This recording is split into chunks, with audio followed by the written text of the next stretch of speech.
வணக்கம். இன்றைக்கி நம்ம பார்க்க போகிறது புதுமைப்பித்தன் அவர்கள் எழுதிய செல்லம்மாள் என்ற சிறுகதை தான். வாங்க கதைக்குள்ளே போகலாம். இந்த கதையின் கதாநாயகன் பிரம்மநாயகம் பிள்ளை. இவர் வீட்டிற்கு 4வது பிள்ளை. பிரம்மநாயகம் பிள்ளை படிப்பில் சூட்டிகை தான் என்றாலும் வீட்டின் வசதி காரணமாக ஓரளவுக்கு தான் படிக்க வைக்க முடிந்தது அவங்களோட அப்பாவால். திருமண வயது வரும்போது அவருக்கு செல்லம்மாள் என்பவங்களை திருமணம் செய்து வைக்கிறாங்க. கொஞ்ச நாள்லே பிரம்மநாயகம் பிள்ளையின் தந்தை காலமாயிடுறாரு. அதன் பிறகு செல்லம்மாவை அழைச்சிக்கிட்டு சென்னைக்கு வந்து தஞ்சம் அடைகிறாரு பிரம்மநாயகம் பிள்ளை. சென்னையில் பிரம்மநாயகம் பிள்ளைக்கு ஜவுளி கடையில் தான் வேலை. சம்பளத்தில் பெருசாக குறையில்லைனாலும் செல்லம்மாவோட வைத்திய செலவுக்கே பாதி சரியாக போயிடுது. செல்லம்மாவுக்கு உடம்பு சரியில்லை. நோய்வாய்ப்பட்டு ரொம்ப சிரமப்பட்டு நாட்களை கடத்திக்கிட்டு இருக்காங்க. பிரம்மநாயகம் பிள்ளைக்கு ஒரு நிம்மதியற்ற வாழ்வு தான் தொடர்ந்துக்கிட்டு இருக்கு. அவருக்கு மாதம் பிறந்தோன்னே சம்பளம் அப்படின்னு எதுவும் இல்லை. தவணை முறையில் அப்பப்போ வாங்கிக்குவார். செல்லம்மாவோட உடம்பு நாளுக்கு நாள் இற்று போய்கிட்டே இருந்தது. காலையில் இருக்க மாதிரி சாயங்காலம் இருக்க முடியாது.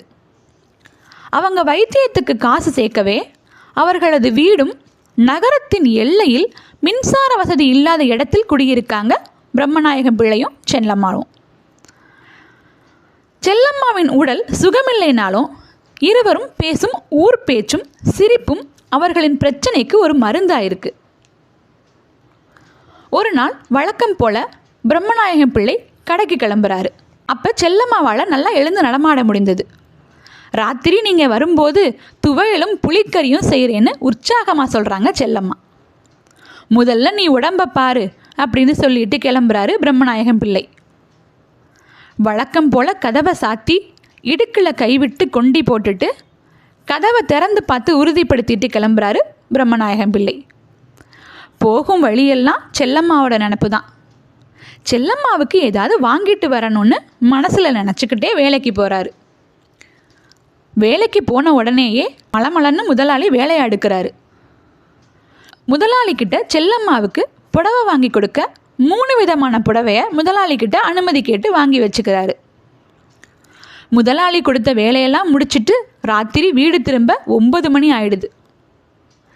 வீட்டுக்கு வந்து தாழ்பாளை திறந்து உள்ளே வராரு. செல்லம்மா ஒரு கிழிச்சு விழுந்து கிடக்கிறாங்க. கூப்பிட்டு பார்த்தும் பதில் இல்லை. ஒரு விளக்கை எடுத்துகிட்டு வந்து முகத்துக்கு நேராக அடிக்கிறாரு. கண்கள் மேலே சொருகி இருக்கு. அது தூக்கம் இல்லைன்னு மட்டும் புரியுது. ஆனால் மூச்சு சீராக இருப்பதை பார்க்குறாரு. உடனே பின்வாசலுக்கு போகிறாரு.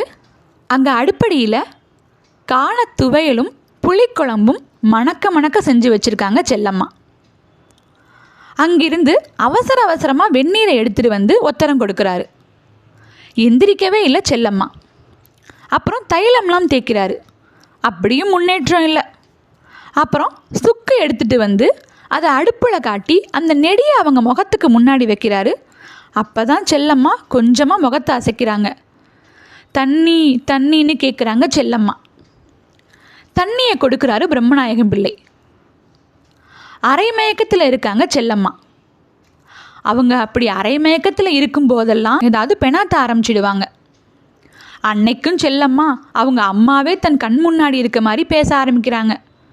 என்னம்மா நல்லா இருக்கியா, எப்போ வந்த அப்படின்னு கேட்குறாங்க. பிரம்மநாயகம் பிள்ளைக்கு அந்த சமயத்தில் செல்லம்மாவை எப்படி சமாளிக்கணும்னு நல்லாவே தெரியும். அவரும் அவங்களோட அம்மா மாதிரியே மாறி, ஆமாம்மா இப்போ தான் வந்தேன், நீ நல்லா இருக்கியான்னு கேட்டு அவங்கள ஆசுவாசப்படுத்துகிறாரு. நிஜமாகவே செல்லம்மாவோட அம்மா இறந்து 5 வருடத்துக்கு மேலாகுது. இப்படியே பினாத்திக்கிட்டு இருந்த செல்லம்மா நல்லா தூங்கிடுறாங்க மறுபடியும். அந்த ராத்திரி முழுக்க பிரம்மநாயகம் பிள்ளை பக்கத்திலேயே உட்காந்து காலும் கையையும் பிடிச்சு விடுறாரு. நடுவில் எந்திரிச்ச செல்லம்மா உடம்பு வலிக்குது, தண்ணி தவிக்குது, தொண்டையை வரட்டுதுன்னு புலம்பி மறுபடியும் நல்லா தூங்கிடுறாங்க. ஒரு வழியாக நம்மளும் தூங்குவோன்னு பிரம்மநாயகம் பிள்ளை தூங்க போகிறாரு. அப்போ விடிஞ்சே போயிடுது. சரின்னு போய் குளிச்சுட்டு வராரு. சூடாக காப்பி போட்டுட்டு வரப்ப செல்லம்மா எந்திரிச்சு உட்காந்துருக்காங்க. சூடாக ஏதாவது குடிக்கணும் போல இருக்குன்னு செல்லம்மா கேட்டதும் காப்பியை கையில் கொடுக்குறாரு பிரம்மநாயகம் பிள்ளை. இதை குடி, நான் போய் வைத்தியரை கூட்டிகிட்டு வரேன்னு கிளம்புறாரு. அப்போ செல்லம்மா, எனக்கு எதுவும் இல்லை, காசை சும்மா கரியாக்காதீங்கன்னு சொல்கிறாங்க. படுத்தாமல் கதவை சாத்திட்டு நீ இரு, நான் வரேன்னு கிளம்புறாரு பிரம்மநாயகம் பிள்ளை. அப்போது அங்கே பக்கத்தில் சித்த மருத்துவர் தான் இருக்கார். அவரை கூட்டிகிட்டு வீட்டுக்கு வராரு. வந்து வீட்டுக்குள்ளே பார்த்தா செல்லம்மாவை காணோம். அடுப்படியில் ஏதோ சத்தம் கேட்குது. போய் பார்த்தா செல்லம்மா அந்த முடியாத உடம்போட தோசையை ஊற்றிக்கிட்டு இருக்காங்க. சட்டுன்னு அடுப்பை அணைச்சிட்டு செல்லம்மாவை கூட்டிக்கிட்டு வராரு பிரம்மநாயகம் பிள்ளை. மருத்துவரும் செல்லம்மாவை சோதிச்சுட்டு சொல்கிறாரு, உடம்பு ரொம்ப பலகீனமாக இருக்குது, நல்லா ரெஸ்ட் எடுக்கணும், பால் கஞ்சின்னு தண்ணி ஆகாரம் தான் சாப்பிடணும்னு சொல்கிறாரு. ரொம்ப மயக்கம் வந்தால் இந்த செந்தூரத்தை தேனில் கலந்து நாக்கில் தொட்டு வைங்க அப்படின்னு சொல்கிறாரு மருத்துவர். சரின்னு பிரம்மநாயகம் பிள்ளை வாங்கி வச்சுக்கிட்டு அவருக்கு மருந்துக்கு காசு கொடுத்து வழி அனுப்பி வைக்கிறாரு. வழி அனுப்பிட்டு திரும்புகிறப்ப கடையில் வேலை பார்க்குற பையன் வரான். வாப்பா, முனுசாமியா, வேலைக்கு வரலன்னு கேட்டு அனுப்பிச்சி விட்டாங்களா? அம்மாவுக்கு உடம்பு சரியில்லைப்பா, இன்றைக்கி வர முடியாதுன்னு சொல்லிடு அப்படின்னு சொல்லிட்டு கடையில் இருந்து எடுத்துகிட்டு வந்த 3 புடவையில் எது செல்லம்மாவுக்கு பிடிச்சிருக்குன்னு கேட்குறாரு. செல்லம்மா பச்சை புடவையை காட்டுறாங்க. அதை வச்சுக்கிட்டு மீதி 2ஐயும் அந்த பையன்கிட்ட கொடுத்துட்டு, தம்பி வரும்போது எனக்கு ஒரு 15 ரூபா செலவுக்கு ஐயாட்ட சொல்லி வாங்கிட்டு வாப்பா அப்படின்னு சொல்லி அனுப்புகிறாரு. கொஞ்சம் தெளிஞ்சிருந்த செல்லம்மா மறுபடி சோர்வாயிடுறாங்க. ரொம்ப மோசமாக அவங்க உடல் ஆறது தெரியுது. செல்லம்மாவே சொல்கிறாங்க, வேற வைத்தியரை பார்க்கலாமே, எனக்கு ஏதோ பண்ணுது அப்படின்னு சொல்கிறாங்க. பிரம்மநாயகம் பிள்ளையும் வேற வைத்தியரை அழைக்க போகிறாரு. ரொம்ப நேரம் காத்திருந்தும் வைத்தியர் வரல. பிரம்மநாயகம் பிள்ளை தன்னோட முகவரியை அங்கே எழுதி கொடுத்துட்டு வீட்டுக்கு வராரு. வீட்டுக்கு வந்து பார்த்தா மறுபடியும் செல்லம்மா மயங்கி இருக்காங்க. என்னென்னமோ செஞ்சு எழுப்புறாரு, எந்திரிக்கலை. அப்போ வெளியில் ரிக்ஷா சத்தம் கேட்குது. சொல்லி வச்சுட்டு வந்த மருத்துவர் அங்கே சரியான நேரத்துக்கு வந்துடுறாரு. வந்து செல்லம்மாவை சோதிக்கிறாரு. நிலமை கொஞ்சம் மோசமாக தான் இருக்குது, ஒன்றும் சொல்கிறதுக்கு இல்லை, ஊசி மட்டும் போட்டு விடுறேன், காலையில் எதுக்கும் சொல்லி அனுப்புங்க அப்படின்னு சொல்லிட்டு கிளம்பிடுறாரு. மறுபடி செல்லம்மா பிணத்துறாங்க, தெளிவாகிறாங்க. இப்படியே கால் கையை பிடிச்சுட்டு பக்கத்திலே இருக்காரு பிரம்மநாயகம் பிள்ளை. தாகமாக இருக்குது, தண்ணி வேணும்னு செல்லம்மா கேட்கும்போது உடம்புல சத்தும் இல்லை, முகத்தில் பொலிவும் இல்லை. பிரம்மநாயகம் பிள்ளை தண்ணி வச்சு கொடுக்குறாரு. பசிக்குது, பால் வேணும்னு கேட்குறாங்க செல்லம்மா. பால் தெரிஞ்சு போயிருக்கு. உடனே எலும்புச்சம்பழத்தை தண்ணியில் சேர்த்து கொஞ்சம் ஜீனி போட்டு கொடுக்குறாரு. செல்லம்மா, பால் தெரிஞ்சிருச்சு, பானக்கம் தரேன்னு சொல்கிறாரு. செல்லம்மாவும் சரின்னு லேசாக தலையசைக்கிறாங்க. கொஞ்சமாக வாயில் ஊற்றுறாரு. உள்ளே போகாமல் இருபுறமும் தண்ணி வெளியே வருது. விக்கலோட உடல் குலுங்குது. நெஞ்சு விம்மி காலும் கையும் வெட்டி இழுத்து அதிர்ந்து ஓயிறாங்க செல்லம்மா. மெதுவாக பாத்திரத்தை வச்சுட்டு தொட்டு பார்க்குறாரு பிரம்மநாயகம் பிள்ளை. அங்கே உடல் மட்டும்தான் இருக்குது. அரை கண்ணோடு இருந்த செல்லம்மாவின் கண்களை முழுசாக மூடிவிடுறாரு.